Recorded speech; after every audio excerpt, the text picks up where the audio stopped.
Today, the Opal Tower and beyond.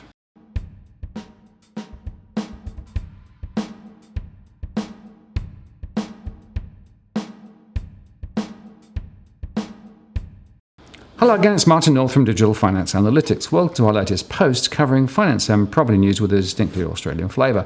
Today, I'm joined by Property Insider Edwin Almeida. Hello, Edwin. Hello, Martin, and a very good morning to you. Yeah, it is an early morning, isn't it? But worth... Got my coffee. Got your coffee, that's really good. Yes, I had mine a few moments ago. Now, we have been able to look at the Opal Tower interim inspection report that came out a couple of days ago. And that was, of course, the report that was done to provide independent advice to the New South Wales Minister for Planning and Housing. And I guess I'd like to have a chat with you about this report in the context of your earlier conversations with me, which basically said, boy, we've got some issues coming up with high-rise construction. You said this some months ago. And a lot of it is not just superficial, it's actually much more significant than that. So you've had a look at the report. What was your first reaction when you read it? My first reaction was if I was one of the poor bastards that bought into the Opal Towers, I'm in serious trouble. The second was I don't understand how the engineers or the people, these professors have. On the one hand, things are very inconclusive. They're asking for further and more extensive investigation, but at the same time, they're saying that it's structurally sound. I have seen other photos from other parts of the building that have been sent to like yourself and myself in private and in confidence that do not show up in this report, which is very troublesome. So, yes, based on the theoretical proposals that they put forth, some may feel comfortable, but I can dare say that 80% of the people that may have, if you were an owner or a tenant there, 80% would say, no way in hell I'm going to go back in there, and nor would I, and I'm sure nor would you after reading the report, mate. Yeah, well, it was interesting because their conclusions towards the end said, we don't think it's hugely structural. We know that there are some issues with regards to some of the main supports further up the tower. There's some remedial work to be done on that. It might take some time, but there's more work to be done in terms of us working out what the load-bearing issues are. And effectively, there's more work for the engineers to figure out how to deal with that, right? That's sort of roughly what they said. That's correct. You've got, we can see that you've got a vehicle. You've got a flat tire. Chances are that if you continue to drive the vehicle another 10 miles, you may get to the nearest petrol station or just pull over by the side. I mean, seriously, I think the only vehicle that I remember that could be driven with three wheels was one of the older Citroens, if my memory serves me correct. But I wouldn't want to risk it. This is more or less what they're saying. You've got a flat tire. Yeah, you can take the risk, but there's still rubber on the steel rim, so therefore it looks like a tire. It may act like a tire, but is it really going to get you there to the end? And it's worth saying, I think, that their process, I mean, they obviously had a look round and took some photographs and things, but they were relying on the documentation that was done previously. So effectively it was somewhat a desktop review of the information and certification processes that were already in place. And I noticed that they actually said that there were a couple of missing elements specifically relating to the foundations. Well, we've stitched you. You've gone through the operation. We've stitched you up. We have a scalpel and a pair of scissors missing. We don't know where they are. They could be inside your stomach after opening it up. They may not be. But look, if you feel bad later on, come back and we'll X-ray you and see if they're there, or we might otherwise find them underneath the operating table. I don't know. It is so I know I'm making jest of a very serious situation, but sometimes in this vernacular, in this terminology, people may get the seriousness of the situation. It's so inconclusive.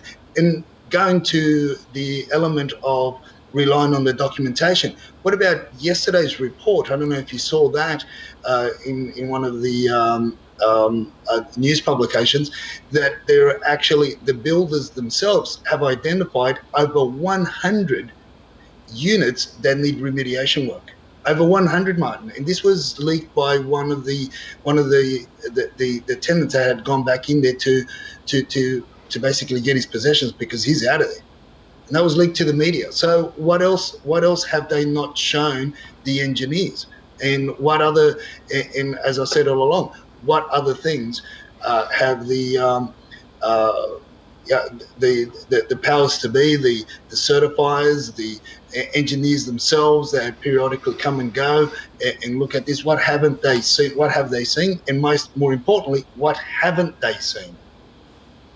So what you're really saying is that the report as it currently stands really doesn't give anybody much comfort. In fact, it probably sets up more questions than it answers, and certainly is using this as a way to say everything's fine, everybody can just go back to normal, look the other way and carry on. It's not going to pass muster, is it?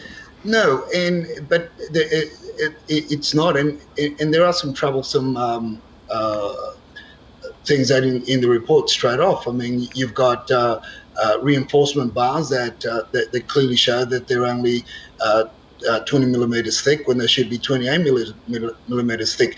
The general public are looking at, the majority of the media are pushing level 4, level 4, level 10, level 4, level 10, but yet the report identifies 5, 6 other levels as well that I haven't heard the mainstream media talk about, but yet it's all in this report. They're talking about 30, 40 actual apartments that need remediation work, but yet the leaked reports show over 100 apartments and between the time that people were evacuated to now is approximately 3 weeks. What else has happened in these 3 weeks that we don't know about? And what's behind the gyprock walls? In my view, if you really want to find out what's happening, well, you got to pull out all the gyprock walls around the perimeter of each floor to find out what is happening, how much compression there is. They allude to B3, which is basement 3, the slab on B3. They talk about it, and I think they only talk about it. There's only 3 or 4 words, 5 words referring to B3, but yet I've seen photographs in other media outlets of cracks in B3. So, but yet in this report, there's only 3 or 4 words mentioning B3, but yet there's no photos, there's no further investigation. But they do call the engineers that have provided this report, the academics that have provided this report, do say more extensive reporting has to be done, and structural engineers should be called in to see how much load there is on these pillars at each level. I don't know how they're going to remediate it. I don't know how they're going to rectify it. I mean, it's unless they're going to introduce new feature walls. That's right, yes, or a new set of superstructure all around on the outside or something. I mean, the thing that I can't get my head around is that, this is a new building, right? So it's only been open for a few months, right? And I don't know whether this is unique to this building or whether, in fact, quite typically you do get, settlement cracks and what have you in other new buildings. I don't know, but the sorts of photographs that they actually included in the report seem to me to be pretty concerning and do seem to, show multiple issues still going on, and as you say, continuing. So really they haven't necessarily got to the root cause of what's creating the issues in the first place. No, they haven't. And as I said, they do allude to basement there in the report. A lot of this, as we know, happens in the sub-basement areas. They do call for further investigation to happen there. They interestingly, in this report, they say that the a structure of the shale that the foundations were bedded on is of medium to low quality. So did they peer down enough to get to a higher quality in order to support the padding for the footings? Did they? Didn't they? Yes, there are. Again, I'd say, look, we're just shooting the breeze here, obviously, but at the same time that they say yes, the engineers did investigate this or did inspect these before the pouring was was done of the concrete on the steel Rio.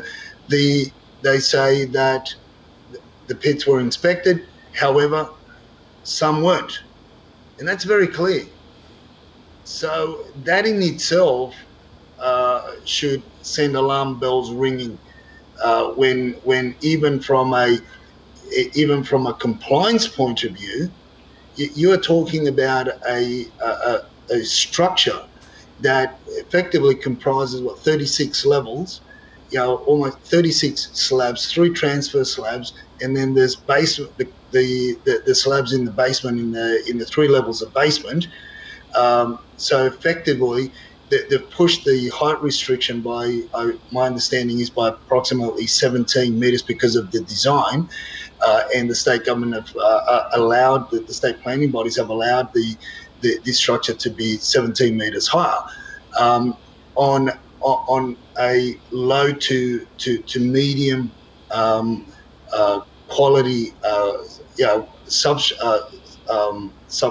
floor area, and you've got compounding to this, as I said, is you've got all this concrete, all the steel, then you've got the fixtures and fittings, and then you've got the amount of people living in these complexes adding more and more weight as it gets populated, obviously.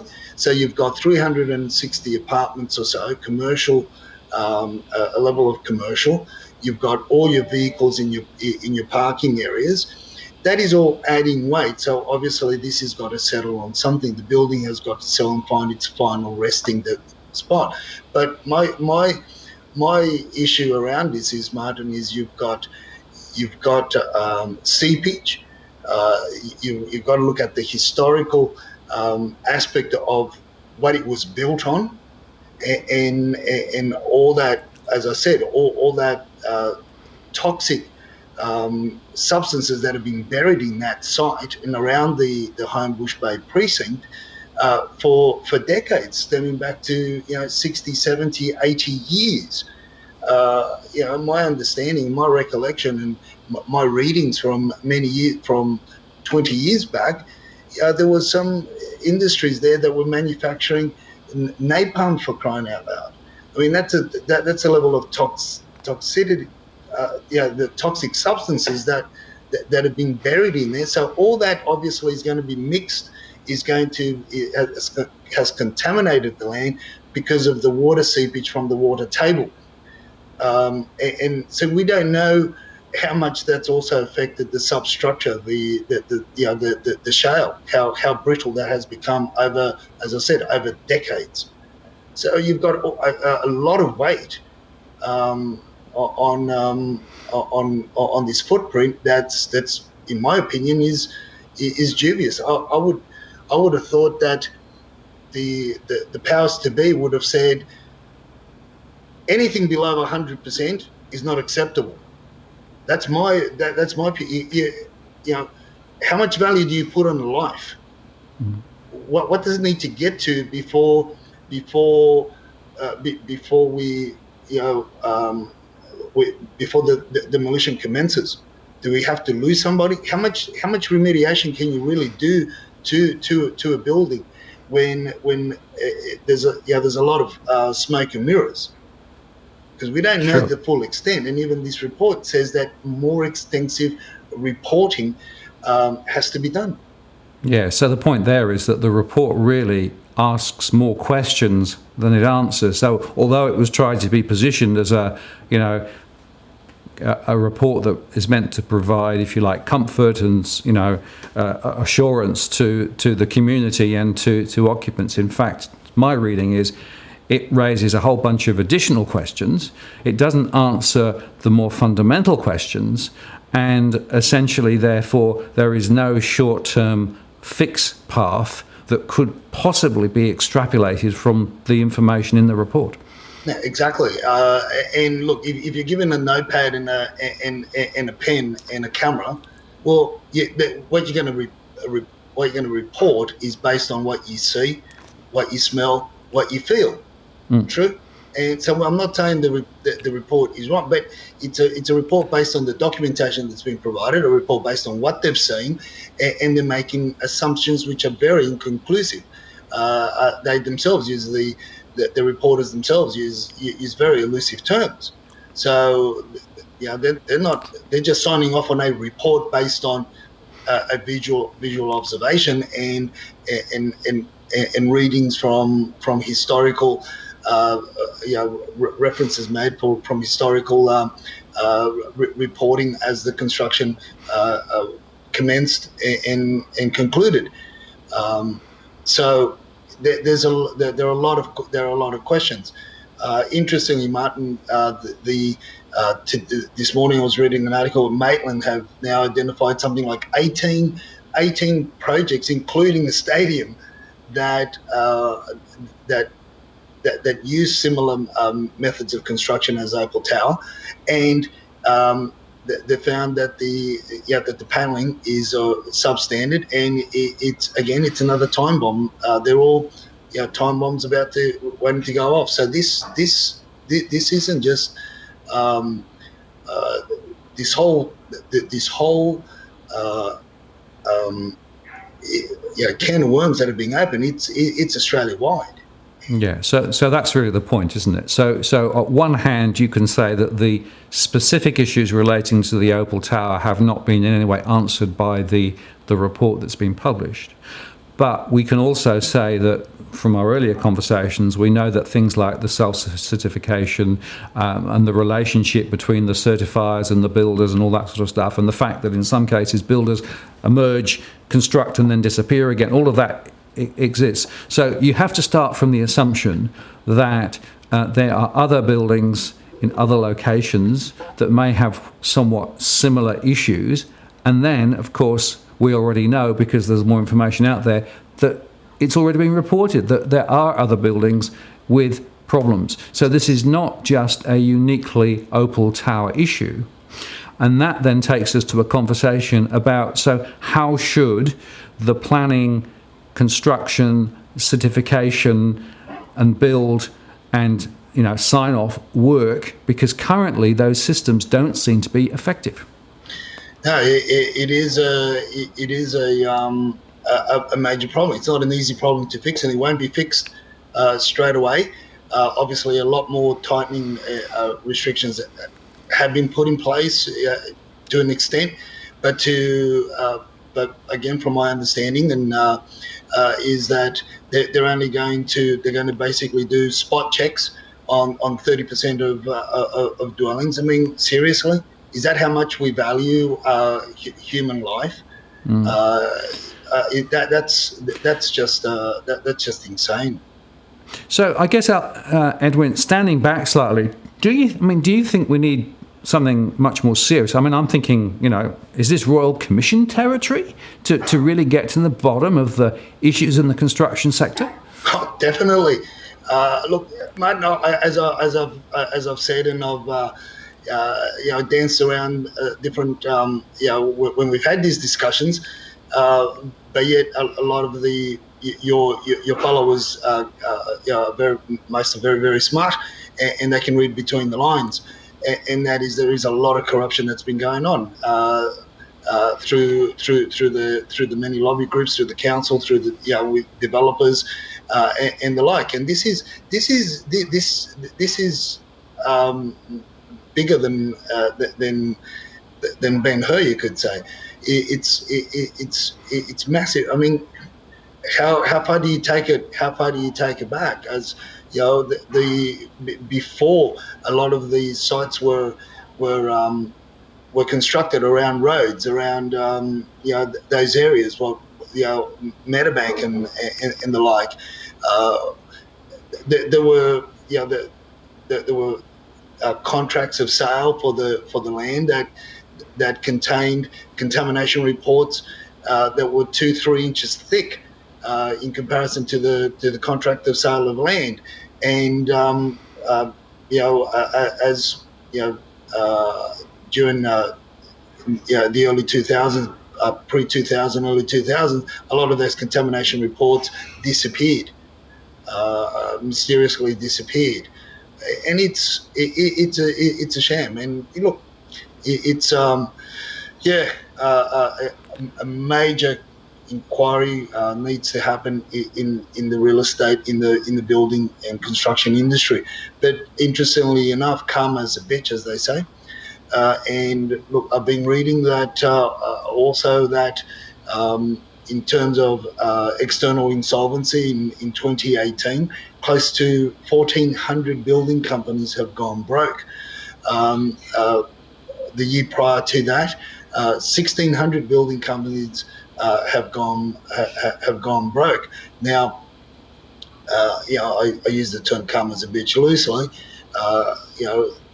That is one way to eliminate a lot of the shonky dealings. But unfortunately, the ones that get caught up in these situations are the legitimate operators and legitimate people in the construction industry that don't get paid by the bigger players, which get away with, and I dare say will soon be getting away with, murder. Is that what we have to wait for before something serious is done? Mm. Okay. Well, Edwin, it's interesting to discuss this further with you, and I think that we should continue to push for a wider and deeper inquiry into this particular issue, not just Opal Tower, but more broadly, because we know that the quality of construction, the quality of new builds are not up to scratch in a number of places, in a number of cases. But it's what's below the surface in terms of the political processes, the building processes, the certification processes, big, complicated issues designed, I think, more for short-term profit rather than actually long-term sustainability. And that, to me, is ultimately the cornerstone question. We have to find a sustainable way of building into the future, so we don't actually build more risks in down the track. Definitely. I totally agree with you there, Martin. It's going to take a lot of time. It's going to take a lot of work. But as you and I know, there's unfortunately a lot hasn't gone public in previous years because of the owners of the in other buildings around Australia, that for fear of backlash from future buyers, from bad publicity, which will obviously diminish the value of their properties, and a lot of owners' corporations have been fighting ghost builders, because a lot of them don't exist anymore. And these phoenix companies that rise up and then disappear and because all they are is just $2 shelf companies, as we say, and but now the message is getting across. It is going to be interesting. I dare say a lot of, but let me say this all in this much, is that a lot of people have bought off the plan, and a lot of perhaps even your followers have may have bought or may know people that have bought off the plan. There are ways to get out of those contractual obligations by the property marketing agents that have made the false and misleading information. The way that the properties are being marketed, the render of the finished product in the marketing proposals in comparison to what's actually delivered at the end of the day, chalk and cheese. So not all hope is lost. There are ways to get out of those contractual obligations. I suspect what you're saying, Edwin, is that the path to be able to actually get that sort of exit strategy is not straightforward, right? No, There's a it's whole not bunch of straightforward, hurdles you have to jump. But the point is, if there was actually misleading information through the marketing program, if in fact what you've ended up with is not what was actually advertised, then by definition you do have recourse. It may be complicated, but if you are actually in that situation, it may be worth considering. That's it. Look, and again, reach out. I'm in the process of helping some parties out at the moment. And yeah, it is a little bit complex, but we can get there. It'll save a lot of headaches, a lot of migraines in the future. So we'll see, but we'll see what happens. Edwin, I appreciate your time today. Thank you very much. And we should say that we did a previous post also on what people might want to think about if they're in a building where there are actually cracks. We'll put a link to that. And there's also a link to Edwin below if you want to actually reach out for him directly. Thanks, Edwin. Much appreciated, your time. Martin. Thank you. All the best there. So there you have it. An important perspective from Edwin. Firstly, on the broader issue of what should happen with regards to the construction standards across Australia, but also some thoughts for people who may be buying off the plan and maybe now having second thoughts. I'm Martin North from Digital Finance Analytics. Many thanks for watching, and we'll see you next time.